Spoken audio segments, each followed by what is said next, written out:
السلام علیکم سامعین، 8 ذی القعدہ کی تاریخ شروع ہو چکی ہے، 6 مئی ہے۔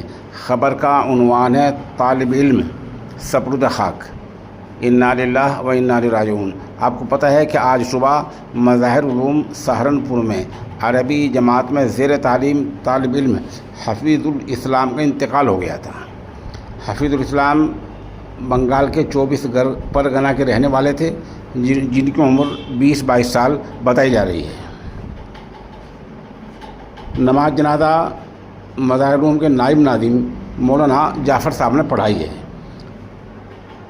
طالب علم کی تدفین حاجی شاہ کمال قبرستان کے برابر میں ایک دوسرا قبرستان ہے، وہاں ہوئی ہے، اور ان کا جو جسد خاکی پہلے یہ تھا کہ بنگال لے جایا جائے یا یہیں رکھا جائے، لیکن سفر میں ایک دشواری یہ تھی کہ جب میت کا ایک جگہ سے دوسری جگہ، خاص طور سے ایک ریاست سے دوسری ریاست میں کہیں دور دراز لے جانا پڑ جائے تو اس کے لیے طبی کارروائی تقریباً لازمی ہوتی ہے، یعنی پوسٹ مارٹم لازمی ہوتا ہے۔ اس سے اہل خانہ بچنا چاہتے تھے، اس وجہ سے انہوں نے یہیں سہارنپور میں ہی تدفین کی بخوشی اجازت دے دی۔ اس طالب علم کے بارے میں ایک عرض یہ ہے، بتایا جا رہا کہ یہ مرگی کا پہلے سے شکار تھا۔ ایسا نہیں کہ یہ کوئی دورہ پڑ گیا ہو، بے ہوش ہو گیا ہو، سر میں درد ہو گیا ہو، اچانک انتقال ہو گیا، ایسا نہیں ہے، بلکہ ان کے گھر والوں نے یہ بتلایا ہے مظاہر علوم کے اساتذہ کو کہ یہ بچہ پہلے سے مرگی کا شکار تھا اور مرگی کی بیماری کا باقاعدہ اس کا علاج نہیں ہوا تھا، تو وہی بیماری آج یکایک ابھر آئی، یہ بے ہوش ہو گر گیا، تب تک بات سمجھ میں آتی تب تک اس کا انتقال ہو چکا تھا۔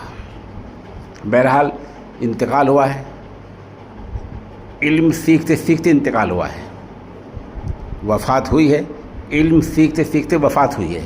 اس سے آپ اندازہ لگا سکتے ہیں کہ یہ طالب علم کس قدر نیک تھا اور بخشایا تھا۔ جس حالت میں جس جگہ موت ہوئی ہے، یقیناً وہ ایسی حالت موت ہوئی ہے کہ اس کی بخشش میں کوئی شک و شبہ نہیں ہے۔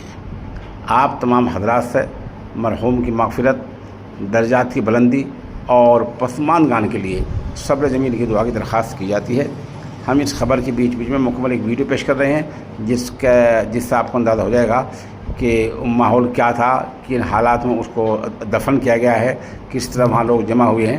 ایک بات یاد کر دوں کہ اس تدفین میں بیشتر اساتذہ اور طلباء نے وہاں شرکت کی ہے۔